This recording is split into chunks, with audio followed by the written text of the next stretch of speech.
Good afternoon and welcome to Prime Interest. I'm Perry Ann Boring. And I'm Bob English. And here's the stories that we're tracking today. The risk markets are up. Congratulations, Bernanke. While the Bank of England said they'd put QE on hold this morning, the S&P 500 edged over 1,700 today with the help of a key manufacturing report. According to Barron's, one of our key sources, they say, quote, "It's hard to understate the gains in this report." Unfortunately, construction spending collapsed by the largest amount in a year, missing expectations dramatically. And mortgage rates, that would be the cost of buying a home, think constructions are up again, now just shy of 4.5%. The problem is, just 3 months ago, they were a full percentage point lower. And that was about the time Chairman Bernanke threatened to taper off his QE bond buying. Then there are all these funds that swooped in to buy cheap foreclosed houses and turned them into rental properties. Well, they are selling, as we've been reporting, vis-a-vis IPOs. In other words, they're dumping the inventory on the middle class. We can't have a bubble with that, right? And as Zero Hedge notes, American Homes for Rent just priced at a 44% discount versus its June prospectus offering, meaning rats, both small and New York-sized alike, are leaving the ship. And there's new developments with the controversial Durbin Amendment, which we've coined as the swipe fight. A U.S. district judge kicked back the Federal Reserve's rule capping debit card swipe fees, saying they're still too high. The Durbin Amendment has saved merchants billions to date, which they're not passing on to consumers, and retailers are asking for even more. Meanwhile, banks are losing revenue and passing these costs on to debit card customers. More than likely, the Fed will appeal the court's decision. I'll break down interchange fees in detail in just a bit. And I will discuss a number of recent global economic trends with Gerald Celente. Detroit, the Fed, Summers versus Yellen, well, you get the picture. And hopefully we will get a handle on the future. And here's what's in your prime interest.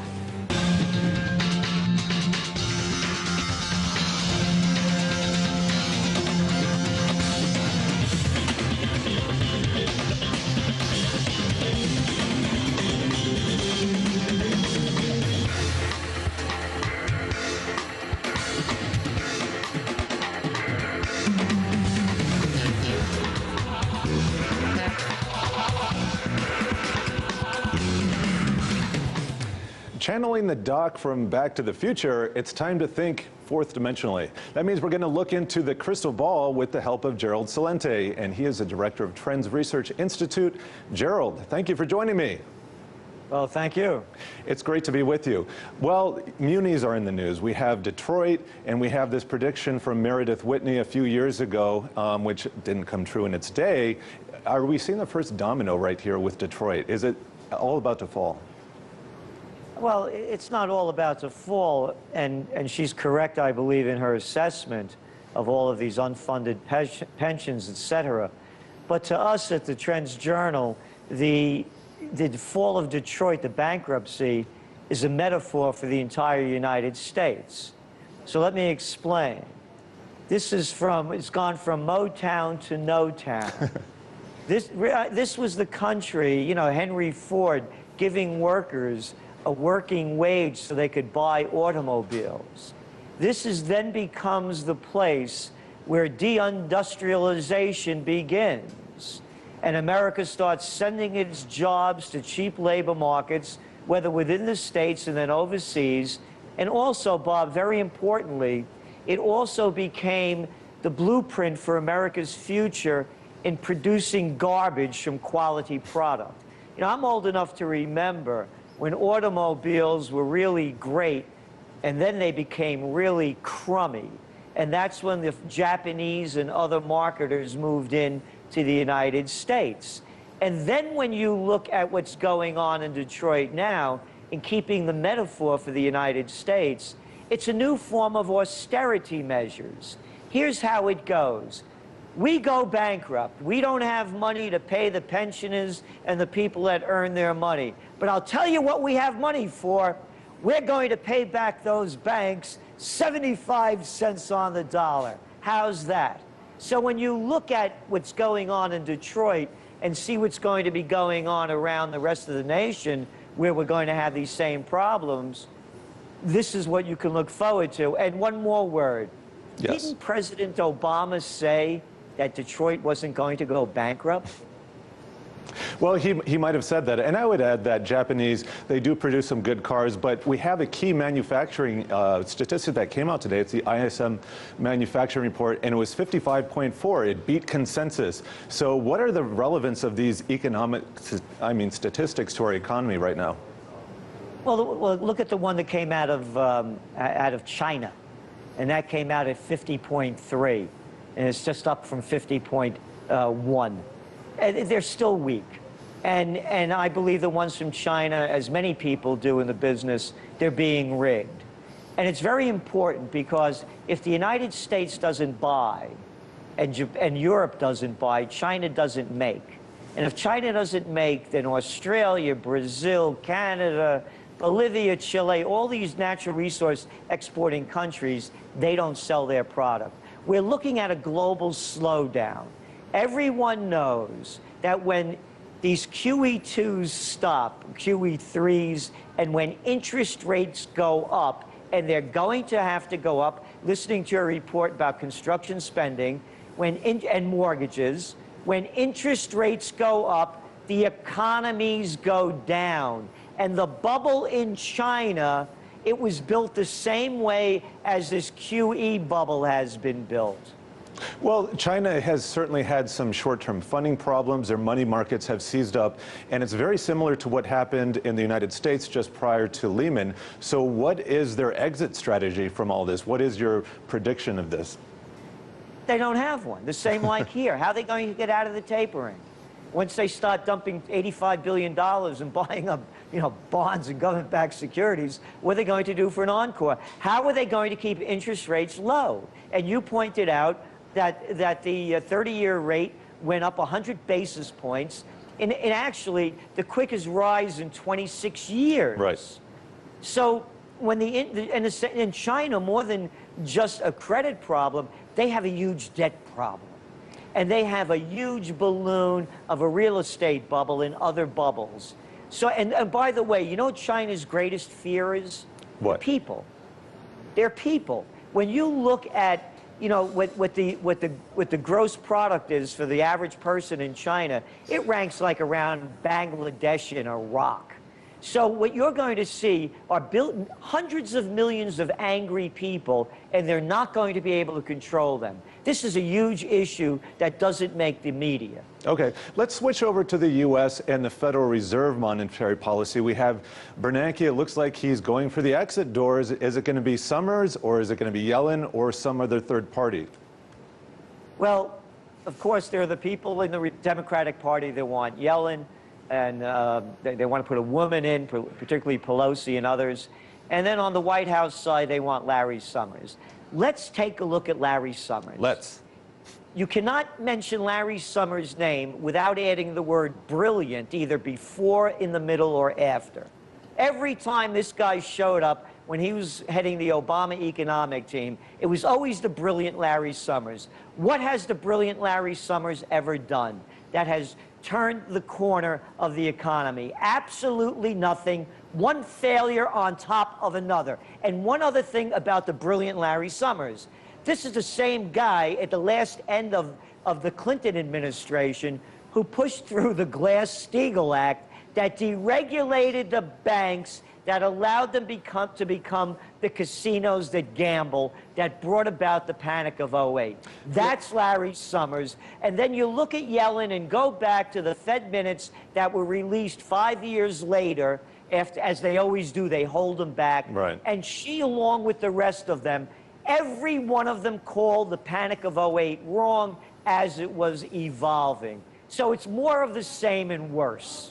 Well, yeah, that's actually something we pointed out on yesterday's show, was that if you look at Yellen, she was simply cheerleading on this expansionary monetary policy during a real estate bubble. And then if you look at Summers, another thing we've highlighted is that he pretty much tanked the Harvard Endowment Fund. So could it be that there's going to be a third person that comes in here? Is this just like a PR campaign for the media to float various options here? Whoever it is, it's going to be a member of the club. And it's not going to be much different than what exists. It's the same crew. So let me ask you, what is the we have expectations of tapering at the end of the year now, maybe not. It seems like there's a new policy every day announced. What is your prediction of the length of QE going into, let's say, 2013 and 2014 even? It's difficult to say, but what we do know is that interest rates are going to have to go up. Yes.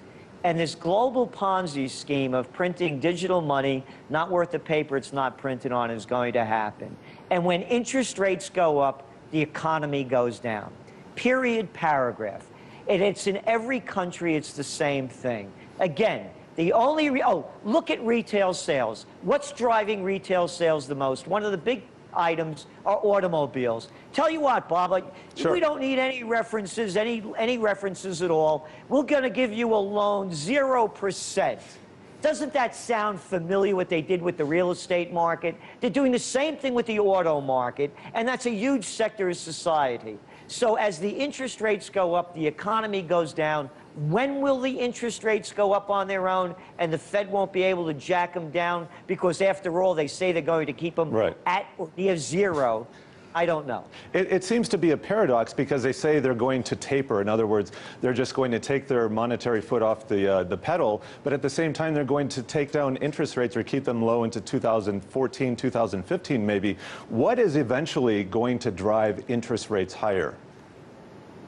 I think you're going to see a debasement of the currencies. And that's why so many people still believe in gold, and I'm one of them.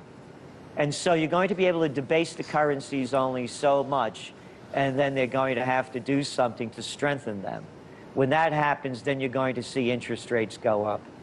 Well, when you talk about debasement of the currency, what is the alternative to that? Are we going to return to a gold standard or a quasi-gold standard? I believe that Celente, the former head of the World Bank. The World Bank, thank you. I think he came up with the best solution. And yes, gold part of a basket of currencies. So it's the yuan, the dollar, the euro, and gold or some other precious metal, maybe possibly silver. But I see a new world reserve currency in the future. Okay, and let me ask you about this new world. Do you have any other predictions from your Trends newsletters that you can share with us here? And we have just about a minute left. Our greatest concern is war, and the war in the Middle East. There's a civil war going on now in Egypt. They're not calling it that. I mean, after all, in the United States, they still don't call it a military coup. Right. I mean, how could anybody buy that BS line? And so it's not going to end. It's not going to be a happy ending. And you also have a civil war in Syria. You have one in Libya. You have one in Yemen and in Bahrain. They're not calling them that. That's what they are. As long as the United States, Israel, Iran, Lebanon, Russia, China, whatever, become involved in these conflicts, you're going to see these civil wars go to regional wars. That's our greatest fear. So let me ask you, can you expand upon a regional war? How would that play out? Again, we only have about 30 seconds, but what would a regional war look like in the U.S. if the U.S. were involved? Well, the U.S. supplying, of course, now the Syrian rebels, and we think the trigger point is going to be Israel. Israel already has bombed Syria twice, and they'll have another reason to do it, because now they're saying that they didn't get all their missiles the last time. So that's what we think is going to be the flashpoint. And when that flashpoint happens, then you're going to see other countries in the Middle East probably unite against Israel. That's a very provocative statement, and unfortunately, we're out of time. Thank you for joining me. This is Gerald Celente, director of the Trends Research Institute. And coming up, Perry Ann breaks down the Durbin Amendment. We promise it's not too wonkish. Retailers have been saving millions at the expense of big banks, but they're still crying foul. Yesterday, a federal judge handed down a ruling that could mean lower costs for retailers and customers alike. Then later, I duel political commentator Sam Sachs on fast foods and the ratings agency. So it turns out that they're turning more tricks. Stay tuned.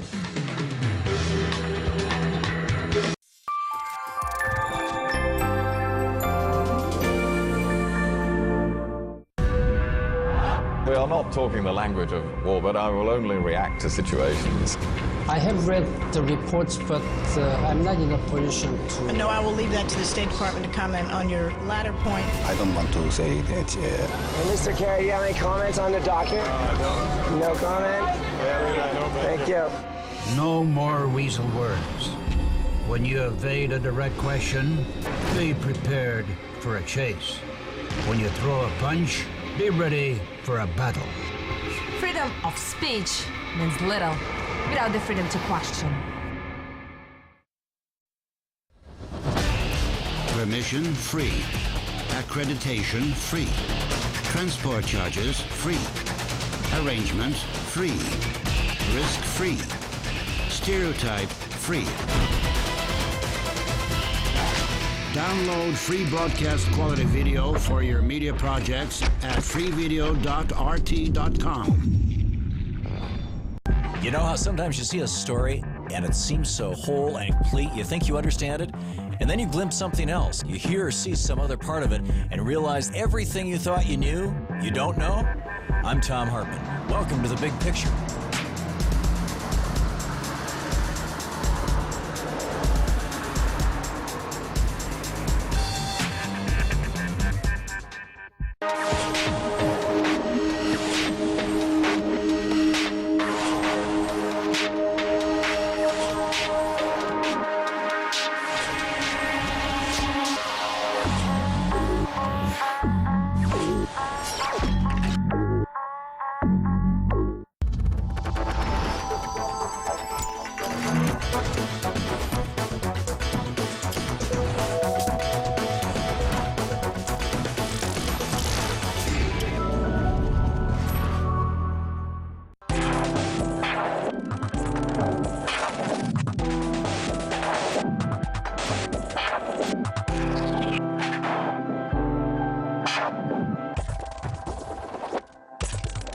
And the swipe fight continues between credit card companies and retailers over who should bear the brunt of the debit card swipe fee burden.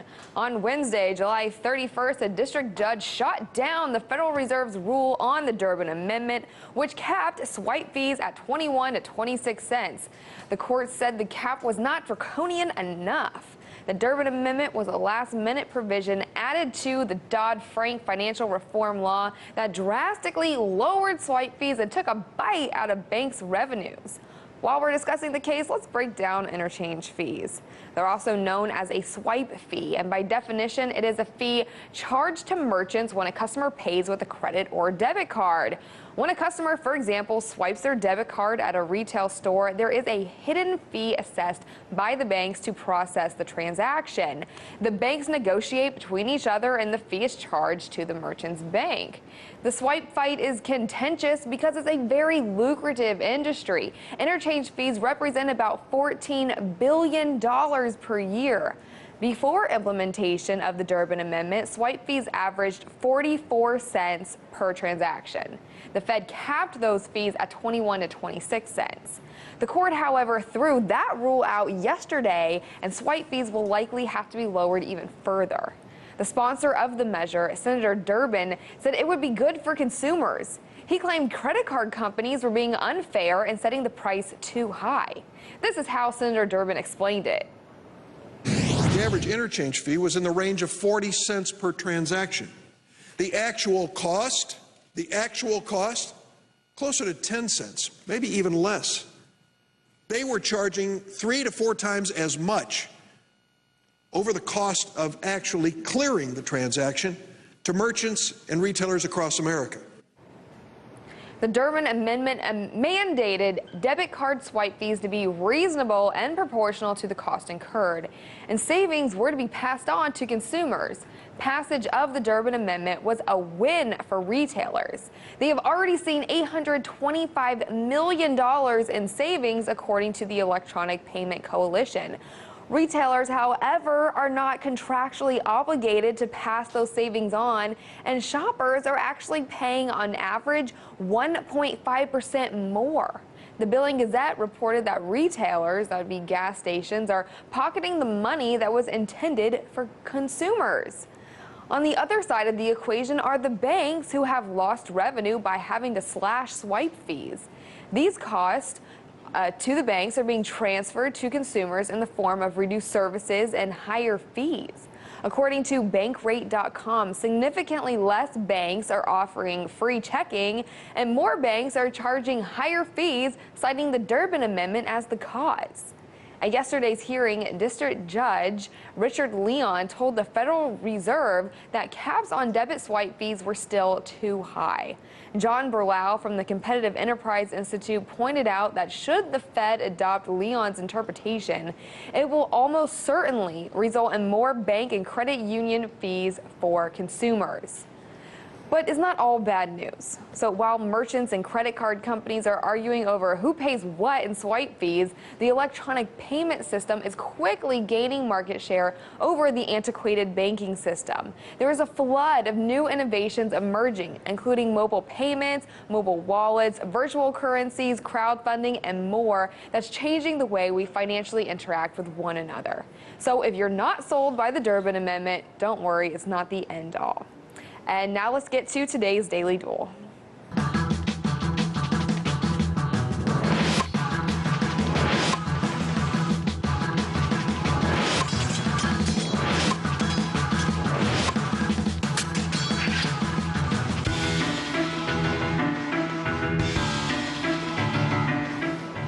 Guess who's back? It's Sam Sachs. He's here for the Daily Duel. And again, what's with the loosened tie? You're just too cool for school, aren't you? Happy hour here. Hello, Bob. It's almost happy hour. Yeah. About 10 minutes. All right, so first story. This week, hundreds of fast food workers are on strike protesting labor condition at the U.S.'s largest chains. So workers at McDonald's, Wendy's, and Burger King are demanding higher wages and the right to form unions. Your take? I don't know. Should we pay workers poverty wages in America? Is that a great way to run an economy? What are poverty wages?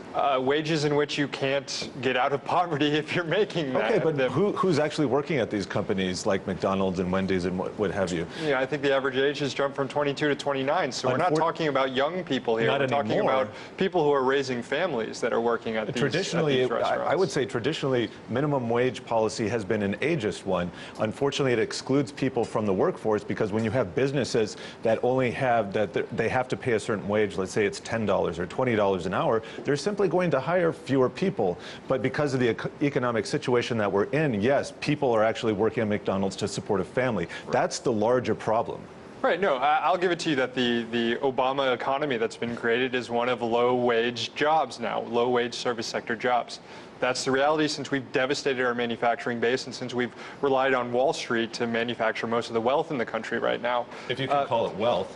Well, yeah, okay, manufacturing wealth. On a nominal basis. Counterfeiting wealth, I should say. There you go. But this is the reality we live in, is now we have all these workers who, they're not young workers anymore, they're older workers, they're working in the service sector industry. We need to be paying them enough so that they can then contribute to the economy. And look, we're talking about young brands, we're talking about corporations that are making enormous amounts of money, CEOs that are making enormous amounts of money, and studies that have shown that if you raise the pay of workers, that the price of food would go up a negligible amount, and that's something that we could all afford if we're making more money. Unfortunately, that's a very, I would say, neoclassical, maybe post-Keynesian argument that we can is that what you would call it? Yes, that's exactly what I would call it. That you can just arbitrarily raise wages and then the economy magically recovers. Well, what you need to do is increase real wealth, and that comes down to productivity. We need to increase productivity. We need to. Are you kidding me? Productivity has increased steadily since the 70s. And the only thing that hasn't increased with it is wages. The only thing that hasn't increased with our productivity is wages. And basically all the fast food workers that are on strike and those who are advocating on their behalf are asking is that they get paid what they work for. If minimum wage kept up with what it was in the 1960s, they'd be making $15. And if it kept up with this productivity that you so demand, it'd be over $20 an hour they'd be making. Let's They're not talk even about asking in the for that 1950s much money. and 60s, a family of four could survive on one income. So there's a disparity there. Something has gone awry, and it has to do with the purchasing power of the U.S. dollar. Something has gone awry. high, and our economy needs to adapt to it. But the bigger problem is wealth inequality and the fact that these corporations have the money, they can spare it, but they don't want to. Okay, we're going to move on to our next topic now. Okay. Let's see here. According to a recent New York Times analysis, S&P has loosened credit rating standards in order to attract more business. The report states that S&P has routinely given higher ratings on new mortgage bonds when compared to other ratings agencies. This divergence became more apparent after S&P changed its bond rating criteria last September. And in a related story, Wall Street Journal News, JP Morgan's recent settlement over electricity manipulation charges brings total fines paid by the company to $7 billion, which is actually a paltry amount compared to their profits of $53 billion. And that's since 2011. So is Wall Street learning its lesson? No. Okay. Well, no, I mean, this speaks to the point of psychopathy running rampant on Wall Street. S&P knows exactly what it's doing. Well, they got sued by the government, so what are they just like taking their medicine and they've changed their strategy? Well, as we said with JP Morgan, these companies take into account what their crimes will cost them, how much they might get sued, and they make a comparison of how much they make off it. It's like the side saddle airbags with General Motors, or fuel tanks with GM. Sure. They're making calculations on how much they're going to pay and how much revenue they get. Yeah, but why do they do that? It's because the government allows them to do that. We have these veils of protection. We have the EPA. We have, all these regulatory agencies that give cover, but don't actually provide any protection for the investors or the consumers. So if we actually had a free market system in which these companies had to answer for their own actions, I would say we'd have a vastly different result. Or if maybe these company CEOs were afraid that they might be thrown in jail when they're committing fraud. I would agree with you there. Rather than just having to write a check for whatever their company earns in 3 days. Right. There might be a little bit more action. There's an interesting parallel here, because in Europe there's a private wealth management system, especially in Switzerland, where if you're managing somebody else's money and you screw up, in other words, you do fraud, basically you're on the hook for it. Yeah, I mean, look, these people are short-sighted. They know exactly what's happening. They think that they're going to make their money, get out, be somewhere in the islands or something when it all falls down. And that was the calculation they made 2000 to 2007. Yes, we know we're building up a giant bubble. We know it's all going to crash, but I won't be a part of it when it happens. I'm getting my money and getting out. Fortunately, if everybody's thinking that way, that's going to set up quite a disaster. I hate to tell you this, Sam, but you are going to be a part of it. And unfortunately, that's all the time we have today on today's Daily Duel. If you want to weigh in on today's show, be sure to like us on Facebook at facebook.com/primeinterest. You can follow Sam here at Sam Sachs. You can follow me at English PI. Sam, thank you so much for joining me yet again. Thank you, Bob.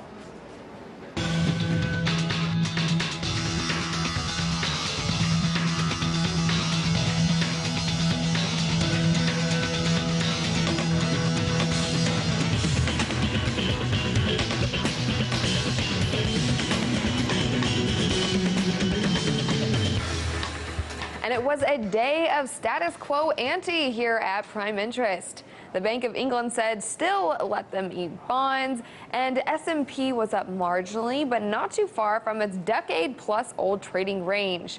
There was more jawboning at the Fed, boring, and Visa and MasterCard are in the middle of a swipe fight with Starbucks and 7-Eleven. Gerald Celente didn't hesitate to make a few dire predictions for our favorite reserve currency, to which we were somewhat privy. And our popularist dueler, Mr. Sachs, dug into the McDouble and the Slack S&P standards. No news is good news, except it isn't. Thanks for tuning in. Come back tomorrow. From everyone at Prime Interest, I'm Perry Ann Boring, and have a great night.